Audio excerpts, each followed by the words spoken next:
ہم وہی کہیں گے جو ہمارا دین ہم کو بتاتا ہے، عمل کرو تو تمہارا بھلا ہے۔ الحمدللہ رب العالمین والصلاة والسلام علی سید الانبیاء والمرسلین وعلى آلہ واصحابہ وازواجہ واہل بیتہ اجمعین، اما بعد، اعوذ باللہ من الشیطان الرجیم، بسم اللہ الرحمن الرحیم، واعتصموا بحبل اللہ جميعا ولا تفرقوا، صدق اللہ مولانا العظیم وصدق رسولہ النبی الامین المتین الکریم، ونحن علی ذلک لمن الشاہدین والشاکرین والحمد للہ رب العالمین۔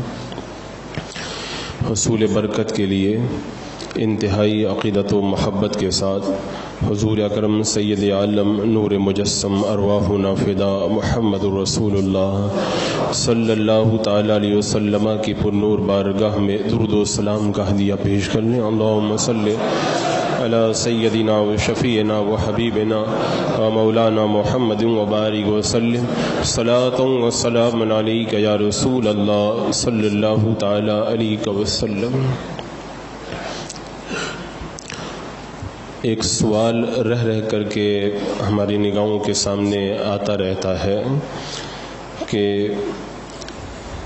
آخر مسلمانوں کے درمیان ان مشکل حالات کے اندر جو اختلافات پائے جاتے ہیں، ان اختلافات کی بنیاد کیا ہے، اور سب کچھ ہوتے ہوئے بھی آخر کیا وجہ ہے کہ بڑے شدید جھگڑے اور بڑے شدید اختلافات کا شکار ہے مسلمان۔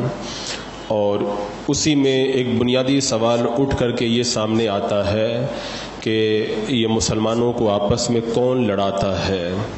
ویسے تو جو منہ پھٹ لوگ ہیں وہ تو صاف طور پہ کہتے ہیں کہ یہ مولانا لوگوں کے جھگڑے ہیں اور یہ مولانا لوگ ان کو آپس میں لڑاتے ہیں، لیکن میں یہ عرض کرنا چاہوں گا کہ آدمی جب پوری معلومات نہ رکھے تو وہ پھر کچھ بھی کہہ سکتا ہے۔ اگر پوری مکمل معلومات کسی کے سامنے ہو تو پھر وہ جو فیصلہ کرے گا وہ فیصلہ درست اور صحیح فیصلہ ہوگا۔ آپ حضرات کو یہ تو معلوم ہوگا کہ 1822 سے پہلے، یعنی 200 سال سے زیادہ کا عرصہ گزر گیا، 1822 سے پہلے ہندوستان کے اندر کوئی اختلاف نہیں تھا، کوئی جھگڑا نہیں تھا، کسی طرح کا مسلمانوں میں کوئی آپس میں انتشار نہیں تھا۔ اس وقت بنگلہ دیش بھی ہندوستان میں شامل تھا، پاکستان بھی یہیں پہ تھا، اور بھی دیگر بہت سارے علاقے جو ہندوستان کا حصہ تھے، سب آپس میں بڑی محبت کے ساتھ میں رہتے تھے۔ ایک شیعہ فرقہ تھا، ان کا سب کچھ اپنا الگ تھا، ورنہ سنی صحیح العقیدہ مسلمان پورے بر صغیر میں پھیلے ہوئے تھے۔ کسی طرح کا کوئی جھگڑا نہیں، کوئی اختلاف نہیں، نہ نماز جنازہ کا اختلاف، نہ شادی بیاہ کا اختلاف، نہ دعوت اور ذبیحہ کا اختلاف، اور نہ کسی کا رد اور کسی کی مخالفت کا کوئی جھگڑا، کچھ بھی نہیں تھا۔ یہ جو کچھ بھی آج ہماری نگاہوں کے سامنے پورا منظر نامہ آیا ہوا ہے، اس کی بنیاد 1822 کے بعد میں پڑی ہے۔ اور اگر آپ نے تاریخ اور ہسٹری کو تھوڑا پڑھا ہوگا تو اتنا تو آپ حضرات کو معلوم ہی ہوگا، یہی وہ زمانہ ہے جب انگریز بہادر ہندوستان کے اندر قدم رکھ رہا تھا۔ یہ اس کے ہندوستان میں ایسٹ انڈیا کمپنی کے قائم ہونے اور ہندوستان کی سرزمین پر قدم زمانے کا وقت ہے۔ تو یہ جو ہندوستان کے حالات کو سمجھنے کے لیے میں یہ چاہوں گا، وقت تو چونکہ بڑا کم ہے، بہت مختصر طور پر ایک اسلام کی ہلکی سی ہسٹری آپ کی نگاہوں کے سامنے رکھوں، تاکہ جب اس طرح کے جھگڑے، فسادات، اختلافات، ایک دوسرے کا رد ہماری نگاہوں کے سامنے آئے تو ہم جو منہ میں آئے وہ نہ کہہ دیں، بلکہ صحیح فیصلہ کرنے کی ہمارے اندر ہمت، جسارت اور حق بات کہنے کی جو ہے وہ ہمارے اندر ہمت ہو۔ اس لیے کہ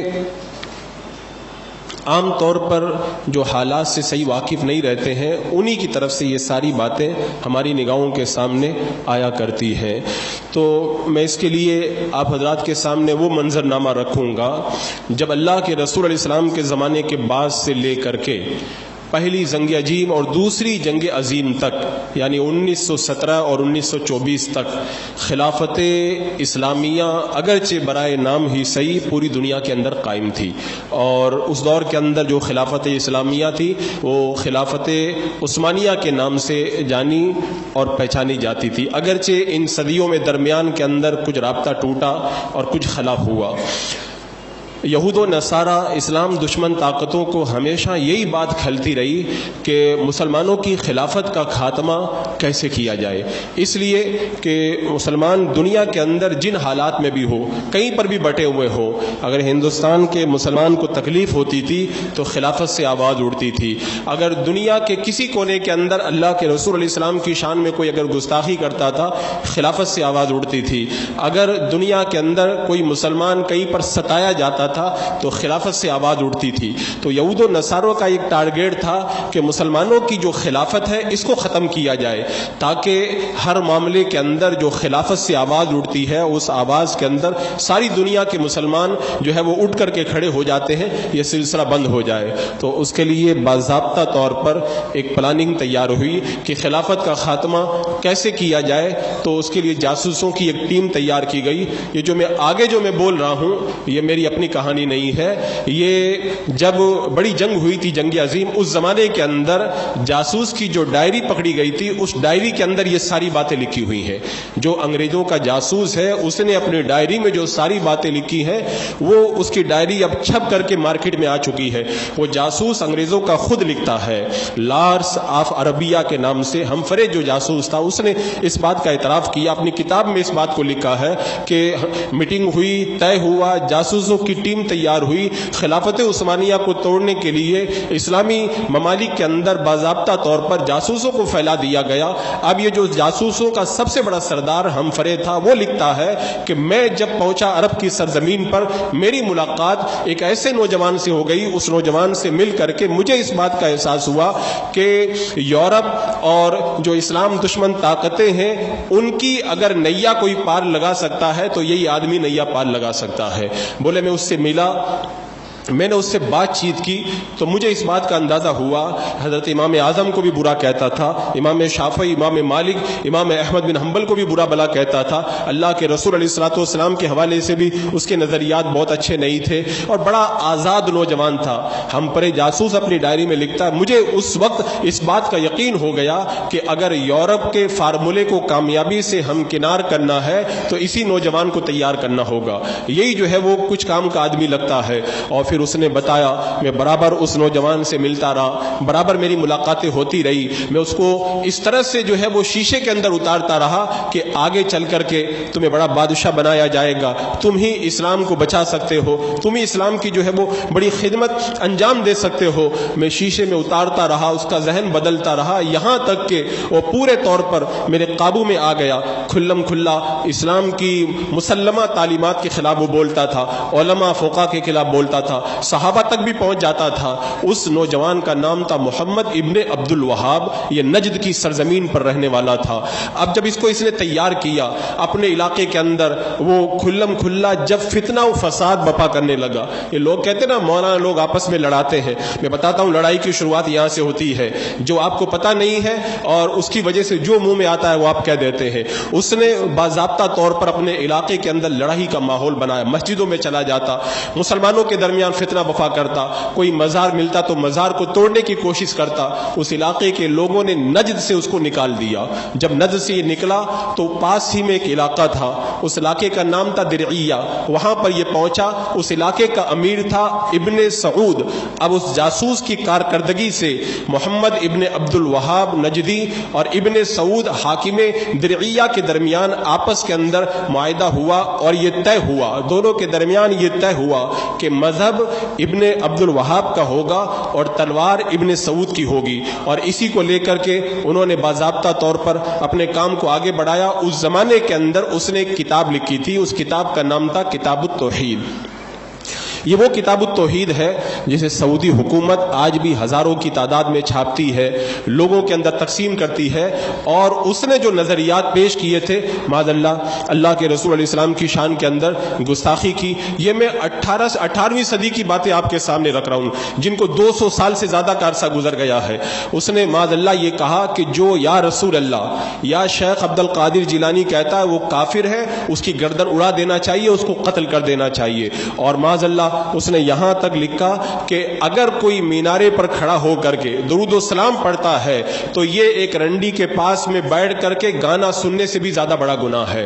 اس طرح سے اس نے اتنے سخت کلمات لکھ کے باضابطہ طور پر لوگوں کو تیار کیا. لیکن اب مسئلہ یہ تھا کہ مسلمانوں کو جب آپس میں لڑانا ہے تو لڑائی تو کوئی کرے گا نہیں، تو اس نے پھر آگے چل کر کے یہ فتویٰ دیا کہ اس آسمان کے نیچے، اس نیلے آسمان کے نیچے جتنے بھی لوگ ہیں ان میں سے کوئی مسلمان نہیں ہے، سب مشرک ہو چکے ہیں اور سب کو قتل کرنا حلال ہے، اور جو ان کو قتل کرے گا اللہ کی بارگاہ کے اندر وہ بڑا عظیم رتبہ پائے گا. اب وہ دیہات کے بدھو جب قرآن و حدیث کی آیتوں کو توڑ مروڑ کر کے اس نے لوگوں کے دلوں کے اندر یہ بات اتاری کہ آسمان کے نیچے کوئی مسلمان بچا ہی نہیں ہے، جو بھی ہے سب جو ہے مشرک ہو چکے ہیں، ان کو قتل کرنے والا بڑا عظیم ثواب پائے گا. اس کے بعد میں پھر وہ ہنگامے کا ایک سلسلہ شروع ہوا، مزارات توڑے جانے لگے، مسلمانوں کو شہید کیا جانے لگا. یہ ایک بڑی لمبی داستان ہے، اس مختصر سے وقت کے اندر اس پوری داستان کو سمیٹا نہیں جا سکتا. اور میں اس کا ایک دوسرا پہلو آپ کے سامنے رکھتا ہوں کہ جب دنیا کے پردے پر جرمن حکومت ابھر کر کے سامنے آنے لگی، اس زمانے میں برطانیہ، فرانس اور روس بڑی طاقتیں تھی. جرمن کا ابھرنا ان کو پسند نہیں آیا اور پھر باضابطہ طور پر ایک جنگ چھڑی. اس جنگ کے اندر خلافت عثمانیہ نے جرمن کا ساتھ دیا اور اللہ کی مرضی ایسی ہوئی کہ اس جنگ کے اندر جرمن کو بھی ہار ہوئی اور خلافت عثمانیہ کے بھی ٹکڑے ہو گئے. اور پھر آگے چل کر کے وہ ایک پلان تیار ہوا کہ مسلم ممالک کے اوپر کیسے جو ہے وہ قابو پایا جائے. تو اس وقت دو طرح کی حالتیں تھی. کچھ ایسے علاقے تھے جہاں پر یہود و نصارہ، فرانس اور روس اور برطانیہ ڈائریکٹ حکومت کر سکتے تھے، وہ خود کرنے لگے. لیکن کچھ علاقے وہ تھے جہاں پر ان کا بس نہیں چلتا تھا، وہاں پر انہی نجدیوں کو انہوں نے آگے بڑھایا کہ مسلمانوں کو لڑاؤ، ان کو آپس میں انتشار پیدا کرو، انہیں ہماری طرف مت آنے دو، آپس میں الجھا کر کے رکھو. اب یہ سلسلہ کتنا آگے بڑھا وہ ساری داستان تو میں نہیں بتا سکتا، بس آپ اتنا سمجھ لیں ان نجدیوں نے پھر باضابطہ طور پر اسلامی ممالک کے اوپر تخت و تاراج کرنا شروع کیا. جب انہوں نے کربلا پہ حملہ کیا، نجدیوں نے امام حسین رضی اللہ تعالیٰ عنہ کا مزار مبارک شہید کیا، شہداء کے مزار مبارک شہید کیے. کربلا سے لے کر کے بصرہ تک ساری زمین کو انہوں نے خون سے لال کر دیا. اور پھر وہ وقت آیا جب انہوں نے مکۃ المکرمہ کے اوپر حملہ کیا، خانہ کعبہ کا غلاف انہوں نے جلایا، خانہ کعبہ کے اندر جو ہے بڑی بے حرمتیاں کی، جتنے بھی صحابہ کرام کے مزارات تھے سارے مزارات انہوں نے شہید کیے. یہ ساری باتیں ان کی تاریخ میں آج بھی لکھی ہوئی ہیں، موجود ہیں. عورتوں کو قتل کیا، بچوں کو ماؤں کے سینوں پہ لٹا کر کے انہوں نے ذبح کیا، اور نہ جانے کس کس طریقے سے انہوں نے ظلم و ستم کیا. اور جب سارے مکہ میں یہ خون کی ہولی کھیل چکے، اس کے بعد میں سارے جو مسلمان بچ گئے تھے ان کو جمع کیا، اور جمع کرنے کے بعد میں معاذ اللہ اس وقت ان نجدیوں کے افسر نے یہ اعلان کیا تھا کہ اللہ نے اپنے بندے کی مدد فرمائی. یعنی اللہ کے رسول علیہ السلام نے جب مکہ فتح کیا تھا تو جو کلمات آپ نے کہے تھے ان نجدیوں نے مسلمانوں کے خون سے ہولی کھیلنے کے بعد میں وہی کلمات کہے کہ آج اللہ نے اپنے بندے کی مدد فرمائی اور دشمنوں کو اللہ نے شکست دے دی معاذ اللہ رب العالمین. اور پھر یہ اعلان کر دیا گیا جو بھی وہابی نہیں ہوگا اس کو قتل کر دیا جائے گا، اس عورت کی عزت کو تار تار کیا جائے گا، ان کے بچوں کو غلام بنا لیا جائے گا. یہ 2 سال تک سلسلہ چلتا رہا. 2 سال کے بعد میں پھر انہوں نے مدینہ منورہ پہ حملہ کیا. مدینہ منورہ میں مسجد نبوی کے ساتھ میں انہوں نے جو کیا، یزید نے بھی اتنی بے حرمتی نہیں کی تھی جتنی بے حرمتی ان وہابی نجدیوں نے اس وقت مسجد نبوی کے اندر کی. صحابہ کرام کے مزارات کو شہید کیا، ازواج مطہرات کے مزارات مزارات کو شہید کیا، حضرت امیر حمزہ کے قبہ مبارک کو توڑا، عظمت معاب مقدس خواتین کی جو ہے وہ اس مقدس مزارات کو انہوں نے جو ہے وہ توڑ پھوڑ کر کے رکھا، نہ جانے کیا کچھ کیا۔ آخر کے اندر ان کا ایک بدبخت گنبد خضرا پہ چڑھا تاکہ گنبد خضرا کو شہید کر دیا جائے۔ اللہ نے جو اوپر چڑھے تھے ان پر آسمان سے شعلہ بھیجا اور سب کے سب جل کر کے راکھ ہو گئے۔ ابن عبد الوہاب نجدی کہا کرتا تھا اس وقت دنیا میں سب سے بڑا بت جو ہے وہ معاذ اللہ کے رسول علیہ السلام کا روزہ ہے۔ جب مجھے موقع ملے گا سب سے پہلے میں اللہ کے رسول علیہ السلام کے روزے کو توڑوں گا۔ وہ تو پہلے ہی مر چکا تھا، لیکن ان نجدی گنڈوں نے باضابطہ طور پر اللہ کے رسول علیہ السلام کے روزے کے ساتھ میں جو کرنے کا ارادہ کیا تھا، اللہ تبارک و تعالیٰ نے اس کی حفاظت فرمائی۔ حضرات مکرم، یہ وہ حالات تھے، یہ سب حالات کیوں پیدا ہوئے؟ خلافت عثمانیہ کو توڑنے کے لیے، اور پھر ان نجدیوں کی ان حرکتوں کی وجہ سے 1924 کے اندر مصطفیٰ کمال پاشا اتاترک کے ذریعے خلافت عثمانیہ کا خاتمہ ہو گیا۔ 1300 سال تک جو خلافت چلی آئی تھی وہ دنیا سے مٹا دی گئی۔ یہ اتنا بڑا حادثہ ہے، آج 100 سال کے بعد بھی اس کے زخم جو ہے وہ مسلمانوں کے اندر موجود ہے۔ اب یہ حالات انہوں نے پوری دنیائی لیول کے اوپر قائم کیے۔ اب اس کے بعد میں جب 1822 کے زمانے میں جب انگریز یہاں پہ قابو پایا تو اس وقت 1857 کی جو حالات ہیں اور اس سے پہلے کے حالات ہیں، آپ ان کو پڑھیں۔ یہ اسماعیل دہلوی جو ایک بڑے عزت دار گھرانے شاہ ولی اللہ محدث دہلوی رحمۃ اللہ تعالیٰ علیہ کے گھرانے کا فرد تھا۔ انگریزوں کو یہ معلوم تھا کہ ہندوستان کی سرزمین پر اگر ہمیں یہاں پہ قابو پانا ہے تو وہی طریقہ کرنا ہوگا جو طریقہ ہم نے خلافت عثمانیہ کو توڑنے کے لیے کیا ہے، یعنی ایک ایسے آدمی کو تیار کرنا ہوگا جو مسلمانوں کو آپس کے اندر لڑائے۔ اب اس کے لیے اسماعیل دہلوی کو خریدا گیا اور اسماعیل دہلوی نے ایک کتاب لکھی جس کا نام تھا تقویۃ الایمان۔ اس کتاب کے اندر معاذ اللہ اس نے لکھا، اللہ اکبر، اسے لکھا کہ اللہ کو مان، اللہ کے سوا کسی کو نہ مان۔ اور اس نے ایک جگہ اپنی دوسری کتاب میں یہاں تک لکھا اللہ تعالیٰ جھوٹ بول سکتا ہے، اللہ کے رسول علیہ السلام مر کر کے مٹی میں مل گئے ہیں۔ اور اس طرح سے اس نے کتنی بکواسیں کی۔ اس وقت ان کے چاچا حضرت شاہ عبد العزیز محدث دہلوی رحمۃ اللہ تعالیٰ علیہ حیات تھے۔ انہوں نے کہا کہ میرا بھتیجا اس کے عقائد صحیح نہیں ہے، اگر اللہ نے مجھے تندرستی دی تو میں خود اس کا رد کروں گا۔ اب آپ دیکھیں یہ کتاب جب اس نے لکھی تو جو لندن کا سب سے بڑا جو ادارہ ہے ایشیاٹک رائل سوسائٹی، اس نے اس کتاب کو انگریزی میں ترجمہ کرایا اور پورے ہندوستان کے اندر اس کتاب کو انگریزوں نے مفت میں تقسیم کیا۔ یہ سوچنے والی بات ہے، انگریز کو مسلمانوں سے اتنی محبت کہ وہ ایک جو ہے وہ اتنی گستاخیوں سے لکھی ہوئی کتاب کو بڑی آسانی کے ساتھ میں مفت پورے ہندوستان کے اندر تقسیم کروا رہی ہے۔ اب میں آپ کو جو آگے بتانا جا رہا ہوں یہ جملہ سننے کے لائق ہے۔ آج لوگ کہتے ہیں کہ یہ مولوی لوگ آپس میں لڑاتے ہیں۔ یہ تقویۃ الایمان جب اس نے لکھنے کے بعد میں اس نے اپنے ملنے والوں کو جمع کیا۔ یہ جو بات میں کہنے جا رہا ہوں میں اپنی طرف سے نہیں کہہ رہا ہوں، انہوں نے خود اپنی کتاب کے اندر یہ بات لکھی ہے کہ اسماعیل دہلوی نے سب کو جمع کیا اور جمع کرنے کے بعد کہا کہ میں نے یہ کتاب لکھی ہے اور اس کتاب کے اندر میں نے شرک خفی کو شرک جلی کر دیا، اور اس نے یہ بھی کہا کہ مجھے یہ توقع ہے کہ جب یہ کتاب چھپے گی تو مسلمانوں کے اندر جھگڑا ہوگا، فساد ہوگا، لیکن مجھے توقع ہے کہ لڑیں گے بھڑیں گے، بعد میں جا کے خود بخود ان کا دماغ صحیح ہو جائے گا۔ اور اس نے کہا تھا اس کے اندر میں نے بڑا تشدد کر دیا ہے۔ اب آپ سوچ کر کے بتائیں کہ جو کتاب لکھی گئی ہندوستان کی سرزمین پر، وہ لکھنے والا مصنف خود اپنی زبان سے اقرار کر رہا ہے، بند کمرے کے اندر اپنے دوستوں سے کہہ رہا ہے یہ کتاب چھپواؤں کہ نہ چھپواؤں، کیونکہ کتاب جب چھپے گی مسلمان آپس میں لڑیں گے، انتشار ہوگا، اختلاف ہوگا، اور پھر بعد میں جو ہے وہ آپس میں لڑ بھڑ کر کے صحیح ہو جائیں گے۔ کچھ لوگوں نے کہا مت چھپواؤ، کچھ نے کہا نہیں اس کو چھپواؤ، اور انگریز بھی یہی چاہتا تھا یہ کتاب چھپ کر کے مارکیٹ میں آئے تاکہ لوگوں کے اندر انتشار پیدا ہو۔ دیکھو جھگڑا کرنے کی بات کہاں سے شروع ہو رہی ہے، جب وہ کتاب چھپ کر کے مارکیٹ میں آئی پورے ہندوستان کے اندر اس کے خلاف وبال مچ گیا، جگہ جگہ مناظروں کا ماحول بنا، جگہ جگہ جو ہے وہ لوگوں کے اندر انتشار پیدا ہونے لگا۔ حضرات مکرم، یہ وہ اختلاف کی بنیاد تھی جو 1822 کے بعد میں ہندوستان کی سرزمین سرزمین پر اسماعیل دہلوی کے ذریعے انگریزوں نے رکھی، اس کے بعد میں دوسرا کام انگریزوں نے یہ کیا کہ اسماعیل دہلوی اور اس کے پیر سید احمد کو جو ہے وہ مسلمانوں کے خلاف لڑنے کے لیے باضابطہ ہتھیار دے کر کے جو ہے وہ بالا کوٹ کی طرف روانہ کیا۔ یہ باتیں بھی خود ان کی اپنی کتابوں کے اندر موجود ہیں، جو پڑھنا چاہے ان کتابوں کے اندر خود پڑھ سکتا ہے۔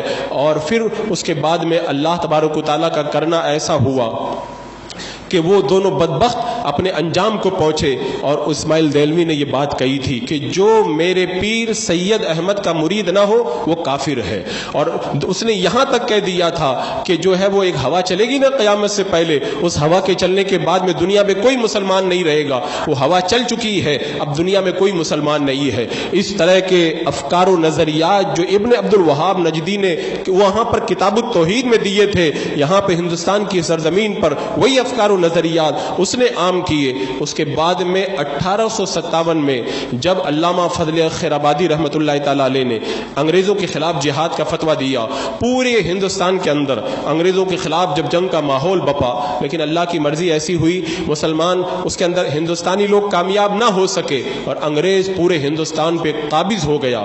اس وقت جو ہے وہ وائٹ ہاؤس لندن کے اندر ایک میٹنگ ہوئی، اس کے اندر ہندوستان کے پادری بھی موجود تھے۔ انہوں نے اپنی رپورٹ پیش کی اور کہا کہ اب اگر ہندوستان کے اندر ہمیں قابو پانا ہے تو اس کا ایک ہی راستہ ہے کہ ہندوستان کے اندر کسی جھوٹے نبوت کے دعوے دار کو کھڑا کیا جائے۔ یہ لندن وائٹ ہاؤس کے اندر جو رپورٹ پیش کی گئی وہ آج بھی موجود ہے، جو پڑھنا چاہے پڑھ سکتا ہے۔ اس میں پادریوں نے یہ کہا تھا اگر ہندوستان پہ قبضہ مکمل کرنا ہے تو ایک ایسے شخص کو تیار کیا جائے جو جھوٹا نبوت کا دعویٰ کرے، پھر مال خرچ کیا جائے، اس کے ماننے والوں کو جو ہے ان کا ساتھ دیا جائے اور ان کو آگے بڑھایا جائے۔ اور پھر آپ حضرات ہندوستان کی پوری ہسٹری پڑھ کے دیکھ لیں، ہندوستان کی سرزمین پر 1857 کے بعد میں علامہ فضل خیر آبادی رحمۃ اللہ تعالیٰ علیہ کو کالے پانی کی سزا دے دی گئی، اور علامہ عنایت اللہ کاکوروی، علامہ کافی اور دیگر بے شمار مجاہدین آزادی، ان کو کیسی کیسی سزائیں دی گئی، انہیں کیسے کیسے ظلم و ستم کے ان پر پہاڑ توڑے گئے۔ علامہ فضل خیر آبادی رحمۃ اللہ تعالیٰ علیہ نے اپنی اس کتاب کے اندر جو انڈمان جزیرے کے اندر آپ نے لکھی ہے، جو حالات لکھے اگر آج بھی ہم پڑھتے ہیں تو کلیجہ منہ کو آتا ہے۔ اس وقت علماء اہل سنت کو انڈمان جزیرے کے اندر جس طریقے سے اذیتیں دی گئی تھی، ان اذیتوں کا ہم تصور بھی نہیں کر سکتے۔ اور روایتیں بتاتی ہیں 1857 کے بعد میں دہلی کے چاندنی چوک سے لے کر کے جہاں تک نظر جاتی تھی ہر درخت کے اوپر کسی عالم اہل سنت کی لاش لڑکی ہوئی نظر آتی تھی۔ 30,000 علماء کرام کو پھانسی پہ چڑھایا گیا۔ کیوں؟ اس لیے کہ انگریزوں کو معلوم تھا کہ مسلمانوں کو جو ہینڈل کرنے والے لوگ ہیں وہ علماء کرام ہے، جہاد کا فتویٰ انہوں نے دیا ہے۔ جب تک علماء اہل سنت ان کے درمیان موجود ہے ہم ان کو دبا کر کے نہیں رکھ سکتے۔ چن کر کے علماء کو قتل کیا جانے لگا، خنزیر کے کھالوں کے اندر علماء کو بھر کر کے شہید کیا گیا، اور نہ جانے کس کس انداز کے اندر علماء کی شہادت کا جو ہے وہ انہوں نے سیاہ کارنامہ انجام دیا۔ حضرات مکرم، ایک طرف یہ حالات تھے، دوسری طرف جب وائٹ ہاؤس لندن کے اندر میٹنگ ہوئی تو دیوبند کے اندر چلنے والے ایک مدرسے کو پھر اس وقت انگریزوں نے جو ہے وہ آگے بڑھانے کی کوشش کی۔ آج بھی سرکاری رپورٹوں میں آپ لوگ دیکھ سکتے ہیں، یہ بات موجود ہے جو دیوبندیوں نے خود نقل کیا ہے کہ یہاں کی انگریز حکومت نے 1,04,000 روپے دارالعلوم دیوبند کو تعاون دیا۔ 1,04,000 روپے اگر اس وقت چاندی کا سکہ چلتا تھا، آج کے حساب سے اگر جوڑا جائے تو 4.5 کروڑ سے بھی زیادہ وہ رقم بنتی ہے۔ وہ انہوں نے ان کو سپورٹ کیا، اور اشرف علی تھانوی کو جو ہر مہینہ جو وظیفہ ملتا تھا 600 روپے، جو آج کے حساب سے 2.25 لاکھ روپے ہوتے ہیں، ہر مہینہ 2.25 لاکھ روپے دیا جاتا۔ یہ بات میں اہل سنت کی کتابوں سے نہیں بول رہا ہوں، خود اشرف علی تھانوی کے ماننے والوں نے اس بات کو لکھا ہے۔ اب آپ سوچیں، ایک طرف علماء اہل سنت کو شہید کیا گیا، علماء اہل سنت کو کالے پانی کی سزا دی گئی، دوسری طرف ایک مدرسے کو تعاون دیا جا رہا ہے۔ اب جب یہ مدرسے کو جب تعاون دیا، اس کے بعد میں قاسم نانوتوی کو وہاں پر پڑھانے کے لیے رکھا، اور قاسم نانوتوی نے چند سال کے بعد میں ایک کتاب لکھی تحذیر الناس. اس کتاب کے اندر اس نے یہ تاثر دیا معاذ اللہ کہ اللہ کے رسول علیہ السلام کے بعد میں اگر کوئی دوسرا نبی آ جائے تو خاتمیت محمدی میں کوئی فرق نہیں پڑتا ہے. معاذ اللہ اس نے نبوت کا دروازہ کھولنے کی کوشش کی. جو حضرات ہسٹری پڑھتے ہیں وہ غور کریں گے تو ان کو پتا چلے گا وائٹ ہاؤس لندن میں میٹنگ ہوئی کہ ایک نبوت کے دعوے دار کو کھڑا کیا جائے، اور اس کے چند سالوں کے بعد میں دارالعلوم دیوبند میں کتاب لکھی جا رہی ہے، اور اس کتاب میں لکھا جا رہا ہے کہ اللہ کے رسول کے بعد دوسرا نبی آ سکتا ہے. اس کا مطلب کیا ہوا؟ وہیں سے جو ہے وہ باضابطہ طور پر آگے کام شروع ہوا. جب وہ کتاب لکھی گئی پورے ہندوستان میں ہنگامہ ہو گیا. ابھی یہ ہنگامہ ختم بھی نہیں ہوا تھا، تبھی برائن قاطیہ ان کی طرف سے چھپ کر کے آ گئی، جس میں معاذ اللہ اللہ کے رسول علیہ السلام کے علم کو کم بتایا گیا اور شیطان کے علم کو زیادہ بتایا گیا. ہندوستان کے حالات اور زیادہ بگڑے. ابھی یہ حالات صحیح بھی نہیں ہوئے تھے، تبھی دوسرا دیوبندیوں کا فتویٰ منظر عام پہ آ گیا. اللہ تعالیٰ جھوٹ بول سکتا ہے، اور زیادہ حالات خراب ہوئے. ابھی حالات درست بھی نہیں ہو پائے تھے، ابھی جھگڑا فتنہ و فساد بڑھ ہی رہا تھا. تبھی حفظ الایمان اشرف علی تھانوی نے لکھی، اس کے اندر معاذ اللہ کے رسول علیہ السلام کے علم پاک کو پاگلوں اور چپائیوں کی طرح قرار دیا. پورا ہندوستان آگ کے شعلوں میں آ گیا، جگہ جگہ فتنہ و فساد کا ماحول پیدا ہوا. مسلمان آپس کے اندر لڑائی جھگڑے کا شکار ہونے لگے. میں آپ سے پوچھنا چاہتا ہوں، جو لوگ ہم سے سوال کرتے ہیں کہ یہ جھگڑا کون کرواتا ہے، میں کہتا ہوں 1822 سے پہلے جب کوئی جھگڑا نہیں تھا، کوئی اختلاف نہیں تھا، کچھ نہیں تھا، یہ سارا جھگڑا کہاں سے آیا، یہ سارا اختلاف کہاں سے آیا؟ تم نے ہسٹری نہیں پڑھی، تاریخ نہیں پڑھی. یہ تاریخ پڑھو گے تو تم کو پتا چلے گا کہ اختلاف کی بنیاد کس نے رکھی ہے. اعلیٰ حضرت سرکار تو جو ہے وہ اس وقت 1856 میں پیدا ہوئے، جب یہ فتنہ و فساد بپا کر رہے تھے، جب ان گستاخانہ کتابوں کو مارکیٹ میں چھاپا گیا.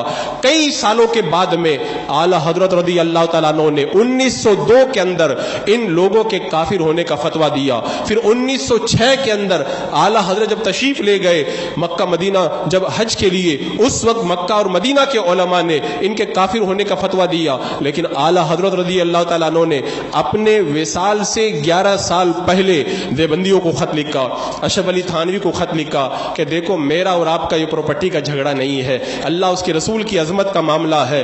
آپ لوگ آؤ، ہم لوگ بیٹھ جاتے ہیں، سارا اختلاف ختم ہو جائے، سارا جھگڑا ختم ہو جائے، اور جو بھی باتیں کرنی ہے سامنے بیٹھ کر کے باتیں کریں. وہ ٹالتے رہے. اعلیٰ حضرت بار بار خط لکھتے رہے. اشرف علی تھانوی کو خط لکھا کہ دیکھو مان جاؤ، اتنا زیادہ جو ہے وہ تکبر پہ نہ آؤ، آخر جو ہے وہ لوگوں کا تو خیال رکھو، لوگوں میں انتشار ہے، لوگوں میں فساد ہے، لوگوں کے اندر جو ہے وہ بے چینی ہے، اس بے چینی کو دور کرنے کے لیے آؤ ایک جگہ بیٹھ جاتے ہیں، اور جو ہے وہ دین قرآن و سنت کی روشنی کے اندر صحیح طور پر گفتگو کر لی جائے. لیکن جو اختلاف بڑھانا چاہتے تھے وہ لوگ بیٹھنے کے لیے تیار نہ ہوئے، اور وہ دنیا سے چلے گئے، اپنی قبروں میں بھگت رہے ہیں. اور جو اختلاف وہ پیدا کر کے گئے تھے آج بھی وہ اختلاف امت مسلمہ کے لیے ناسور بنا ہوا ہے. حضرات مکرم، یہ سوچنے والی بات ہے، چند مولویوں کا جھگڑا تھا، پوری امت کیوں انتشار کا شکار ہوئی؟ تو اس کی وجہ صرف اور صرف یہ ہے، اگر چند مولویوں کا یہ جھگڑا ہوتا تو جہاں سے شروع ہوا تھا وہیں پہ ختم ہو جاتا، وہ مولوی مرتے وہیں پہ فتنہ دب جاتا. لیکن اس فتنے کو باضابطہ طور پر لاکھوں روپے کا تعاون، کروڑوں روپے کا تعاون انگریز کر رہے تھے، اور انگریز نہیں چاہتے تھے کہ یہ فتنہ ختم ہو، کیونکہ انگریزوں کا طریقہ کیا تھا؟ رول اینڈ ڈیوائس، یعنی لوگوں کو لڑاؤ اور پھر حکومت کرو. اور وہ چاہتے تھے جب تک مسلمان لڑتے رہیں گے ہم حکومت کرتے رہیں گے. لیکن کیا ہم اللہ اس کے رسول کی شان کے اندر گستاخی جو ہے وہ برداشت کر لیں گے؟ ایسا تو کبھی ہو نہیں سکتا ہے. حضرات مکرم، اب آپ ٹھنڈے دل سے سوچو، آج جو لوگ یہ کہتے ہیں نا کہ یہ بریلی والوں کا جھگڑا ہے، فلاں کا جھگڑا ہے، میں آپ کو ایسی سیدھی بات بتاتا ہوں، اگر آپ کے بھیجے کے اندر تھوڑا سا بھی گودا ہے تو آپ لوگ سمجھ جاؤ گے. اور جو لوگ عقل کے پیچھے لاٹھی لے کے گھومتے ہیں وہ نہ کل سمجھے ہیں اور نہ آج سمجھیں گے. یہ مینارہ مسجد ہے، مینارہ مسجد کے بیسٹ مین میں آپ چلے جاؤ، مینارہ مسجد کے بیسٹ مین میں ایک مزار ہے. وہ مزار کن کا ہے؟ وہ علامہ محمد اشرف گلشن آبادی کا مزار ہے. یہ علامہ محمد اشرف گلشن آبادی یہ کب کے ہیں؟ یہ اعلیٰ حضرت رضی اللہ تعالیٰ عنہ سے پیدا ہونے سے پہلے کے ہیں. یہ جائیں منارہ مسجد دور نہیں ہے, وہاں پہ جو مزار بنا ہے بیسٹ مین میں آپ جا کر کے آج بھی اس کی جو ہے وہ زیارت کر سکتے ہیں. ان میں جو مزار صاحب مزار ہے محمد اشرف گلشن آبادی, انہوں نے کتاب لکھی تھی. کتاب معلوم ہے کس سن میں لکھی تھی؟ اعلیٰ حضرت کے پیدا ہونے سے 9 سال پہلے, یعنی 1848 کے اندر انہوں نے کتاب لکھی تھی. اعلیٰ حضرت 1857 میں پیدا ہوئے ہیں.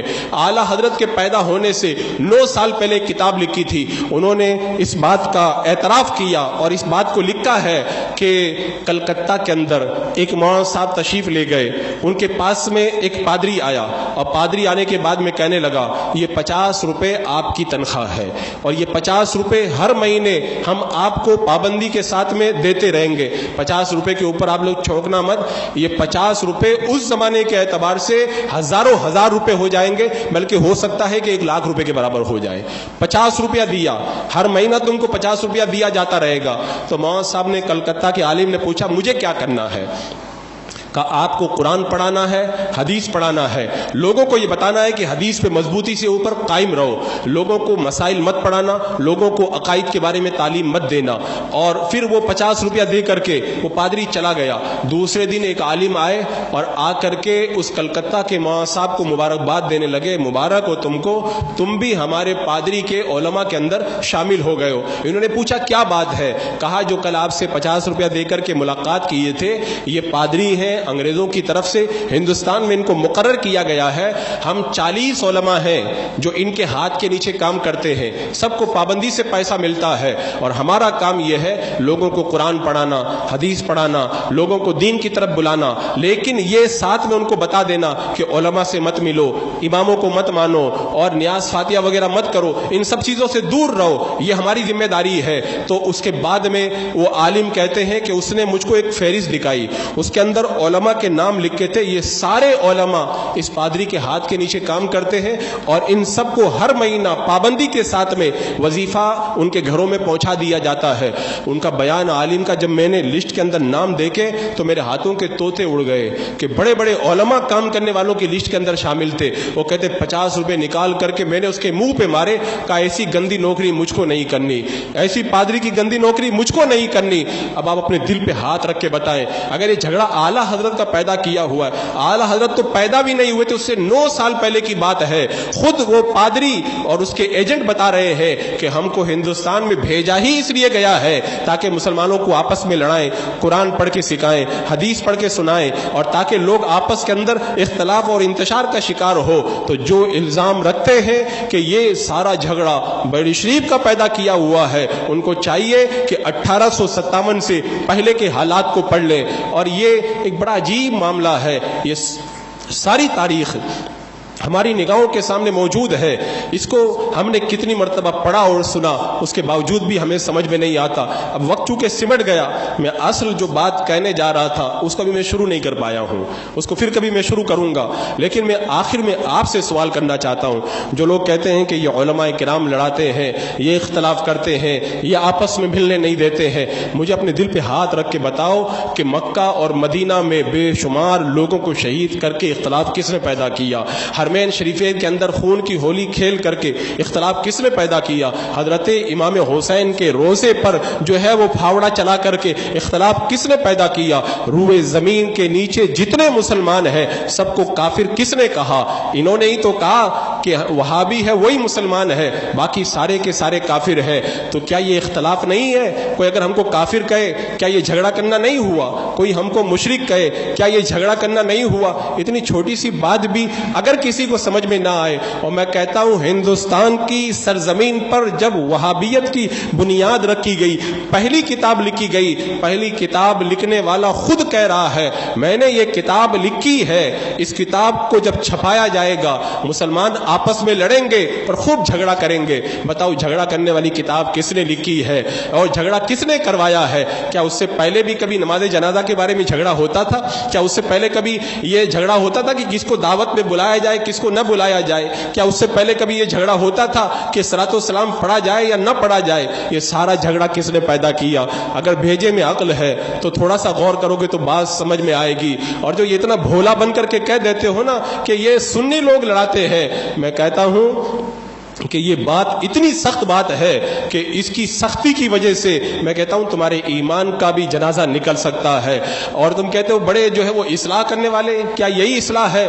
حرم شریف میں چلے جاؤ، 12 ربیع الشریف کو روزہ رکھ کے دیکھ لو، افطاری کے لیے دسترخوان لگا کے بیٹھ جاؤ. تمہارا دسترخوان اگر متوع نہ اٹھا کے لے جائے تو مجھ کو آ کر کے بتانا. بتاؤ جھگڑا کون کراتا ہے؟ اور میں کہتا ہوں وہاں مکہ مدینہ میں جانے کی کیا ضرورت ہے؟ یہی کلہ میں جا کر کے دیکھ لو نا، مسجد تمہاری ہے، تم نے بنائی ہے، تمہارا امام ہے، لیکن تم صلاۃ والسلام نہیں پڑھ سکتے. یہ پہلے سے جو ہے وہ وہابیوں نے لکھوا کے رکھا ہے. یہی کلہ کی بات کرتا ہوں میں کہ یہاں پہ صلاۃ والسلام نہیں پڑھا جائے گا. اللہ تعالیٰ ارشاد فرماتا ہے میرے محبوب پہ خوب درود و سلام پڑھو، اور وہ کہتے ہیں کہ اگر یہاں پہ سنی امام رکھنا ہے تو تم صلاۃ والسلام یہاں پہ نہیں پڑھ سکتے. تو جھگڑا کون کروا رہا مجھے بتاؤ؟ ہم قرآن پہ عمل کریں، ہمیں قرآن پہ عمل سے روکا جائے تو جھگڑا کرانے والا کون ہوا؟ اور اگر نہیں سمجھ میں آیا تو تھوڑا اور قریب سے میں آپ کو سمجھاتا ہوں. آج پوری بمبئی کا آپ لوگ سروے کر کے دیکھ لو، آپ لوگوں کو جو سینکڑوں کی تعداد کے اندر دیوبندیوں کی مسجدیں ملیں گی، وہ اکثر ان میں سے پہلے ہم سنیوں کی مسجد تھی، انہوں نے قبضہ کر کے اپنے قبضے میں لیا. اگر ہم سب ایک ہیں، اگر ہمارا کوئی اختلاف نہیں ہے، اگر دیوبندی سب اتحاد چاہتے ہیں، انہوں نے ہماری مسجدوں پہ قبضہ کیوں کیا؟ انہوں نے ہماری مسجدوں میں سے ہم کو کیوں نکالا؟ اپنے امام کو کیوں رکھا؟ ان کو تو یہ بات سمجھ میں آ رہی ہے سنی الگ ہے، ہم لوگ الگ ہیں، لیکن ہمارے لوگ کہتے ہیں وہ تو بڑے اتحاد کے دائی ہے اور بڑی اچھی باتیں کرنے والے ہیں. حضرات مکرم، اگر کسی کے ایمان کا جنازہ نکلنا ہوتا ہے تو وہ اسی طرح کی باتیں کیا کرتا ہے. میں کہتا ہوں آج جتنا جھگڑا ہے، جتنا اختلاف ہے اور جتنا انتشار ہے، اور جو لوگ بھی اتحاد کو چاہتے ہیں، میں ان سے کہتا ہوں گہرائی سے اگر آپ غور کریں گے، ہر جھگڑے ہر اختلاف کے پیچھے یہی نظر آئیں گے. مدینہ منورہ کے اندر مینارے پر اللہ کے رسول پر الصلاۃ والسلام علیکہ یا رسول اللہ پڑھنے والے کو نجدیوں نے مینارے سے گرا کر کے شہید کر دیا تھا کہ مینارے پہ تم سلام کیوں پڑھتے ہو؟ بتاؤ جھگڑا کس نے کروایا؟ سلام پڑھنے کا اللہ نے حکم دیا اور سلام سے روکا جاتا ہے. اگر کوئی اشہد ان محمد رسول اللہ پر انگوٹھا چوم لے تو اس کے انگوٹھوں کو کاٹ دیا گیا. کیوں کاٹا گیا؟ کیوں کاٹا گیا؟ جب حضرت ابو بکر صدیق نے ایسا کیا ہے، ہم کو ایسا کرنے سے روکا گیا. بتاؤ جھگڑا کون کروا رہا ہے؟ حضرات مکرم، صرف ایسے کہہ کے نکل جانے سے کام نہیں چلے گا. قیامت بھی آنی ہے اور میدان قیامت بھی بپا ہونا ہے، اور میدان قیامت کے اندر سب کی حاضری ہونی ہے. اعلی حضرت رضی اللہ تعالیٰ عنہ تو بہت بعد میں پیدا ہوئے. یہ جھگڑا کرانے والی کتاب تو بہت پہلے لکھ دی گئی، بہت پہلے جو منظر عام پہ آ گئی تھی، اور یہ سب کچھ بہت پہلے ہو چکا تھا. اور اگر کوئی بندہ اب بھی نہ سمجھے تو نہ سمجھے، یہ اس کی سمجھ کا قصور ہے، ورنہ تو ہمارے علماء فیصلہ کر کے چلے گئے. حضرت امام ابو یوسف رحمۃ اللہ تعالی علیہ کا ایک شاگرد تھا بشر مریسی. جب وہ گمراہ ہو گیا اور گمراہ ہو کر کے جب مرا، اس کو جس دن دفن کیا گیا، اسی قبرستان کے ایک نوجوان کو اس کے گھر والوں نے خواب میں دیکھا، وہ بوڑھا ہو گیا ہے. گھر والوں نے پوچھا تو جوان تھا، تو کیسے بوڑھا ہو گیا؟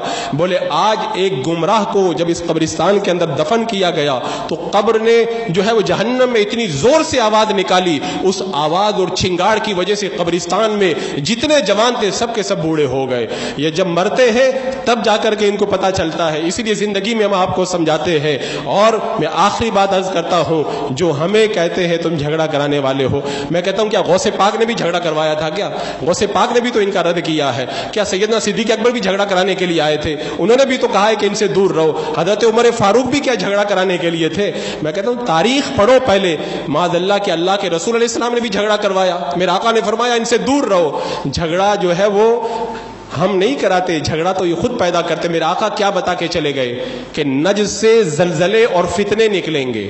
اللہ کے رسول نے بتایا نجد سے زلزلے اور فتنے نکلیں گے. اور میرے آقا نے بتایا جب فتنے ظاہر ہوں اور جس کے پاس علم ہو اپنے علم کو ظاہر کرے. اگر علم کو ظاہر نہ کرے گا اس پر اللہ کی لعنت ہے، فرشتوں کی لعنت ہے اور سارے انسانوں کی لعنت ہے. اللہ اس کا نہ فرض قبول کرے گا نہ نفل قبول فرمائے گا. تو فتنہ نکلے تو علماء کو کیا کرنا چاہیے؟ اللہ کے رسول نے پہلے ہی بتا دیا. اب اس کے بعد میں اگر کوئی ہماری زبان کو روکتا ہے نا تو میں کہتا ہوں کہ بنی اسرائیل کو جا کر کے پڑھ لو. وقت چونکہ سمٹ گیا، یہ عنوان بڑا جو ہے وسیع ہے، لیکن جو پیغام میں نے آپ کے حوالے کیا ہے اس پیغام کو اگر یاد رکھو گے تو ایمان کے ساتھ دنیا سے جانا انشاءاللہ نصیب ہوگا، ورنہ پھر مرنے کے بعد میں پھر افسوس کرنے کا کوئی مقام باقی نہیں رہ جائے گا. اللہ تعالی ہدایت کے اوپر استقامت عطا فرمائے.